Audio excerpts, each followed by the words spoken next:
Abraham Lincoln was inaugurated the 16th President of the United States in March 1861. When we think of a presidential inauguration, we think of it as a transfer of power that occurs in January. However, Congress had originally established March 4th as Inauguration Day. The date was moved to January 20th with the passage of the 20th Amendment in 1933. Abraham Lincoln was inaugurated on March 4th, 1861. At 4:30 a.m. on April 12, 1861, Confederate troops fired on Fort Sumter in South Carolina's Charleston Harbor. This would begin the American Civil War. Prior to the Civil War, former Mississippi Senator by the name of Jefferson Davis helped establish militias throughout the South.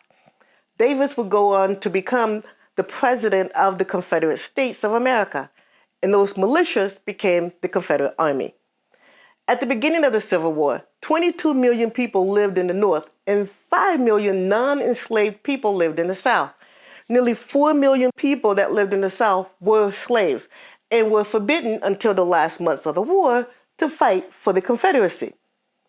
That doesn't mean that some free blacks didn't support the Confederate cause, because they did. One such individual was a man named William Ellison Jr.